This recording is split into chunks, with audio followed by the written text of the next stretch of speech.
Are you an artist or creator that's feeling art block or in a creative funk? This video and following exercises are going to help you defeat that funk and get back in action and drawing every day with a purpose and passion like you've never had before. Now, how can I say that for sure? I know that these methods have personally worked for me and hundreds of other artist friends who went through the same exercises together. I get messages and comments all the time from artists who say that these 3 exercises and my way of thinking really brought them back or rekindled or lit a new fire within them. And I'm putting them out here now because I think that this is the best place to reach and help as many other artists as possible. So you're feeling stuck and you may have found yourself here by way of a few reasons that I hear a lot from other creators. Maybe that you don't think that your art is good enough or you don't feel ready yet. Maybe dealing with some imposter syndrome. Perhaps you tried and failed at something and now you never want to show your face to the world again. It could be that you feel like you don't have the time or the right tools to do it right. And maybe you're feeling some societal pressures from family or friends based on some definition of success that they put on you. For those and numerous other reasons,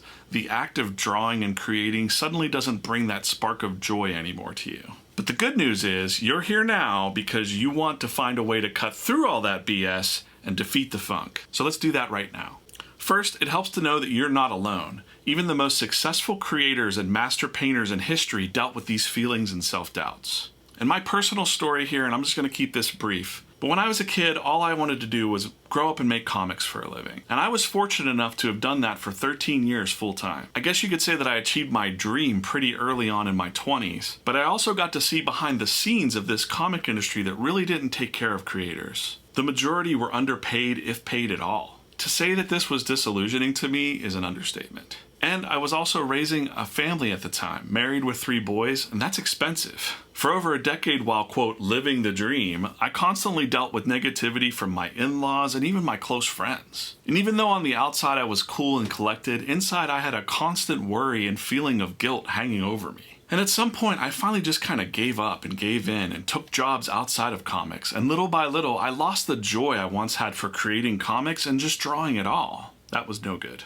There were times that I felt guilty for even picking up a pencil or even thinking about creating something fun for me. And the truth was that deep down, I really just felt dead inside when I wasn't creating.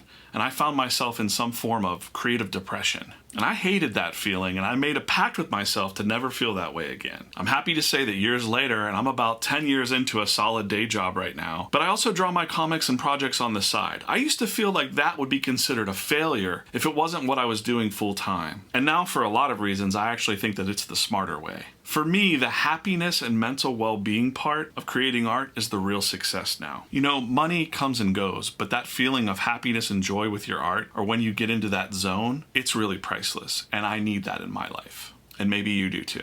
I think since I quietly went through all of that myself, I'm able to see it in my creator friends who are quietly struggling. And I sometimes get asked, how do I do it? How do I seem to constantly be moving and working on things with a day job and busy life, and I'm constantly putting out new content and just seem to be having a great time? I've even been told that it's like they used to be able to see it and feel it, but now they feel like they've just been cut off from that vision, that artistic vision, and they're not able to visualize anything anymore. I think the noise of the world can sometimes cut us off from that vision that we have as artists. And that's exactly why I've taken the time to put these 3 exercises out. I've done it myself to get unstuck. It's helped friends, and I really hope that it helps you too. All that said, okay, let's get into the first exercise. This one is really cool and something that you can do anywhere. This exercise was passed on to me from one of my mentors, which actually came from one of the freaking masters, Leonardo da Vinci himself. When Da Vinci's apprentices would complain about feeling blocked or stuck, he would remind them of the words sapere videre, or knowing how to see. The secret to this method is mainly powered by a phenomenon known as pareidolia, wherein human minds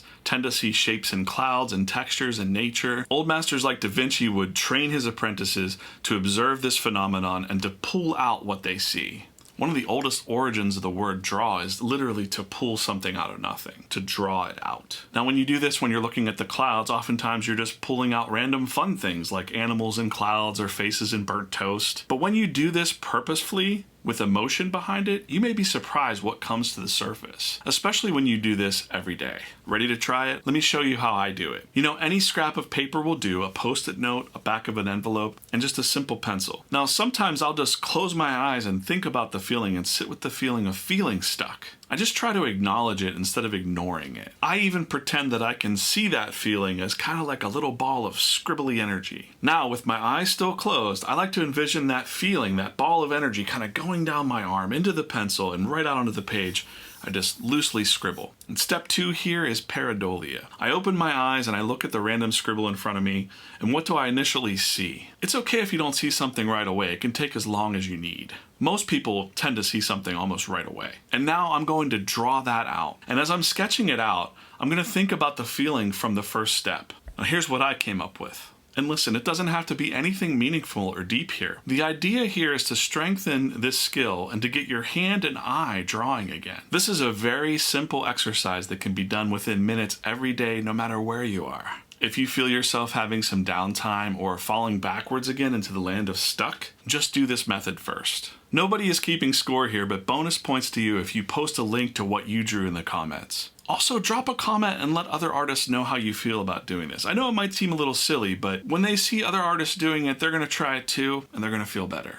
It's free, it doesn't cost anything, and it'll really help. Now, once you are unstuck, we just can't have you drawing scribbles all day. So we'll be diving into the next exercise about helping you rebuild your creative foundation and getting back into the zone. Click there or the link in the description below, and I'll see you on the other side.